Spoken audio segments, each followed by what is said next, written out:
Bonjour à tous, je vous présente Joanie, notre véhicule 4 places. À l'avant, 2 sièges conducteurs passagers, un espace salon, avec les 2 autres sièges à l'arrière pour les enfants ou les amis, un espace cuisine, un frigo, une salle de bain avec une douche et une toilette, et à l'arrière, 2 lits superposés.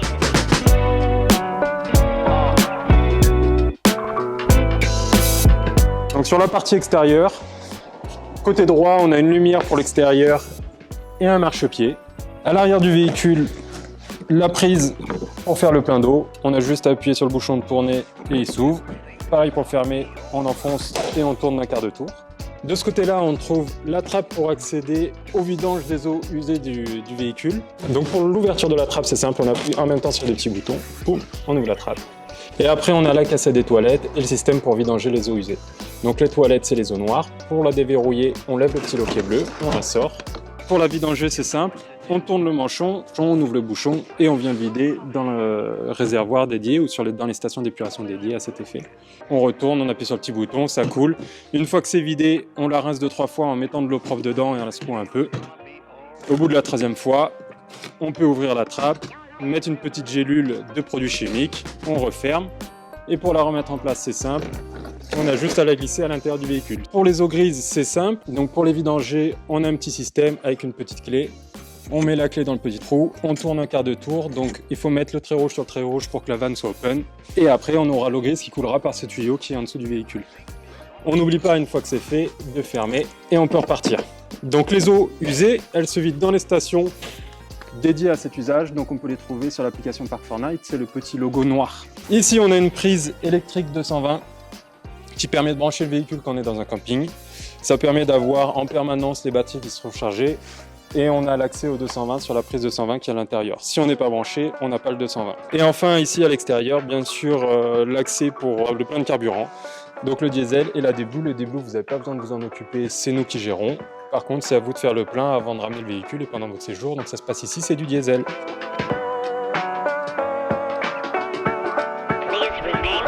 À l'arrière du véhicule, on va retrouver l'accès aux bouteilles de gaz, donc qui se trouve sous le lit. Donc pour ce faire, on a juste à soulever le matelas et on a donc un compartiment gaz qui est là. Les 2 bouteilles de gaz, il y en a une qui est toujours en cours d'utilisation et une parfaitement neuve. Si toutefois vous avez besoin de faire le remplacement ou que votre bouteille est vide, il faudra juste switcher. Donc on viendra fermer l'arrivée de gaz, on appuie sur le bouton, on connecte de l'autre côté, ça clique, tac. On rallume le gaz, on appuie sur le bouton noir et on est reparti pour un tour. Et juste à côté, on a la petite trappe où on vient ranger la rallonge électrique et le tuyau d'eau.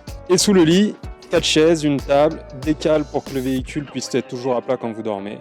Donc ici, on peut trouver une moustiquaire qu'il faut prendre avec un peu de délicatesse parce qu'elle a tendance à sortir de son rail. Donc on fait en sorte de la maintenir un peu pour l'ouvrir et la fermer. Le marchepied, c'est simple, il y a un petit bouton à l'intérieur qu'on vient actionner. Donc on le fait sortir ou à l'inverse on le fait rentrer. Côté cuisine, une petite rallonge pour agrandir le plan de travail. À l'avant du véhicule, donc les 2 sièges qui peuvent se retourner, le siège conducteur, le siège passager. Donc pour les faire pivoter, c'est simple, il faut juste faire attention que la table soit pas trop en avant ou à l'inverse que le siège soit pas trop reculé. En tout cas, pour le faire pivoter, c'est simple, il y a une petite poignée à l'avant, on vient l'actionner, on tire vers l'arrière et on tourne le siège. Et on ajuste en fonction pour pas qu'il tape dans le volant ou qu'il tape sur le côté. On peut utiliser la table, donc il y a une rallonge qui se déploie dessous. Donc il suffit de tirer, on a un petit bouton dessous qu'on ne voit pas, mais on le tire vers le bas et du coup on peut faire pivoter la rallonge un peu comme on veut. Côté cuisine, donc on a simplement un évier avec 2 plaques de gaz, des rangements pour la vaisselle et la nourriture, des rangements en haut pareil, donc eux qui sont push-pull, donc on appuie dessus et ils s'ouvrent tout seuls. Un frigo. Pour la partie salle de bain, on trouve une toilette ici qui peut être pivotée en fonction du besoin. Et après, c'est comme une toilette normale. On lève la cuvette, on s'assoit, on ouvre la trappe, on fait ce qu'on a à faire. Et une fois que c'est fini, on tire la chasse. C'est le petit bouton qui est ici. On n'oublie pas de fermer la trappe. Et le petit pommeau de douche.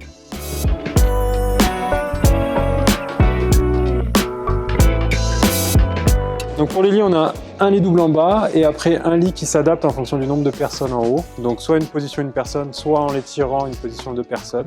Du côté des ouvrants, on a des fenêtres qui s'ouvrent sur les côtés, un lanterneau que je vous montrerai après. Pour les fenêtres qui s'ouvrent sur le côté, c'est assez simple.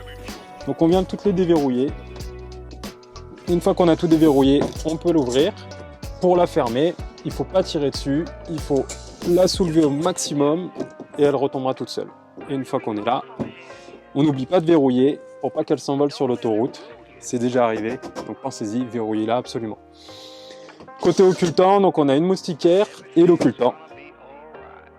Les occultants à l'avant, c'est assez simple. Donc sur la partie porte latérale, on vient déverrouiller la partie en plastique qu'on pousse vers l'arrière et après c'est une espèce d'éventail qui va venir s'aimanter en haut. À l'avant, c'est un peu différent. Donc il faut venir juste pincer le petit bouton là, ça déverrouille le rideau. Il y a la même chose de l'autre côté, donc ils vont venir tous les deux s'aimanter. Donc du côté du lanterneau, toujours pareil, quand vous partez dormir et que vous voulez un maximum de nuit dans le véhicule et pas avoir de lumière le matin pour vous réveiller. Donc on a d'un côté la moustiquaire, de l'autre côté l'occultant. Et après ce lanterneau, il s'ouvre aussi comme la fenêtre. Donc il y a un bouton qu'il faut venir pousser. Et une fois qu'on l'a poussé, on a débloqué la poignée et donc on peut ouvrir notre lanterneau.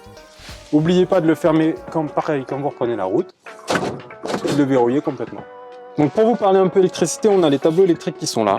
L'électricité, ça marche comment? On a deux batteries auxiliaires qui sont sous le siège passager, qui sont chargées soit quand vous roulez, soit s'il y a du soleil avec le panneau solaire, ou alors quand vous êtes branché au camping. Ces deux batteries, elles vous permettent une autonomie de 2-3 jours si vraiment il fait pas beau. Et après, s'il fait beau et que vous roulez un peu tous les jours, vous n'aurez jamais de problème d'électricité, donc vous n'aurez pas à vous en soucier. Pour activer l'électricité ou la désactiver, c'est simple, c'est ce bouton qui est un peu la prise ou le bouton général. Donc on appuie un coup dessus et dès que ce petit voyant s'allume, on peut à ce moment-là allumer la lumière et profiter un peu des systèmes électriques. Une fois qu'on est là, on peut tourner la molette d'un côté. Donc quand on tourne vers la gauche, on a une indication sur la tension de batterie moteur. Ça, vous n'avez pas à vous en soucier, c'est côté moteur que ça se gère automatiquement, c'est géré automatiquement. Un cran, on a la tension de la batterie auxiliaire. Donc la batterie auxiliaire, quand elle est à 12,7, elle est chargée à 100%. Quand c'est au-dessus, c'est que le panneau solaire a pris le relais. Et quand on passe en dessous des 12 volts, là ça commence à être un peu critique, donc il faudra peut-être faire attention à la consommation électrique, peut-être éteindre le frigo ou réduire un peu l'éclairage. Si on tourne cette même petite molette vers la droite, on a l'indication des eaux, donc eau propre et eau usée. Pour activer la pompe, il faut tourner la petite molette, se mettre sur la position eau propre, et on rappuie un coup dessus. Et une fois qu'on a appuyé, on va avoir un nouveau logo qui va s'allumer, c'est le petit logo de la pompe à eau. Et donc là, ça veut dire qu'on peut ouvrir les robinets, on aura de l'eau qui va sortir des robinets. De l'autre côté, on a le système de chauffage qui s'appelle le Webasto. Donc pour l'allumer, c'est assez simple, on a juste à tourner la petite molette. Et en fonction de la position qu'on va sélectionner, il fera plus ou moins chaud dans le véhicule. Ce qu'il faut savoir, c'est que la première position ici, c'est la position hors gel. Et à côté, on a le système d'eau chaude, donc c'est un chauffe-eau au gaz. Donc pour l'allumer, c'est simple. À chaque fois, vous aurez une petite LED qui va clignoter rouge. Donc pour vraiment enclencher et démarrer le chauffe-eau, il faudra se mettre en position neutre et puis après position flamme, position neutre, position flamme, 2 ou 3 fois. Dès que la petite LED rouge va s'éteindre, on va pouvoir finalement le mettre sur la position flamme et au bout de 10-15 secondes, on aura cette petite LED verte qui va s'allumer qui indiquera que le chauffe-eau est actif et commence à chauffer l'eau. Donc l'eau, elle chauffe en 5-10 minutes, donc vous pouvez l'activer juste avant une douche ou pour faire votre vaisselle et l'éteindre quand vous avez fini. Il faut toujours que ce bouton-là soit sur on. Quand il est sur on, ça permet de faire le lien entre la batterie moteur et les batteries auxiliaires. Donc quand on est sur on, les batteries auxiliaires vont se recharger. Si à un moment vous n'avez plus du tout d'électricité dans le van, c'est potentiellement que quelqu'un a tourné le bouton. Donc si vous avez un souci et que vous avez un pneu crevé, la roue de secours elle est à l'arrière du véhicule et les outils se trouvent sous la table. Pour libérer la place, s'il y a des sièges auto à l'arrière, vous pouvez enlever la table. Pour enlever la table, c'est assez simple, il suffit de la soulever, on enlève du rail, on peut déconnecter le pied et tout mettre dans le coffre.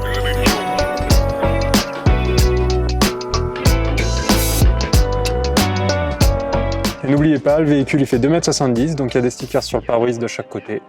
Donc pensez-y et faites attention quand vous passez sous un pont ou au péage.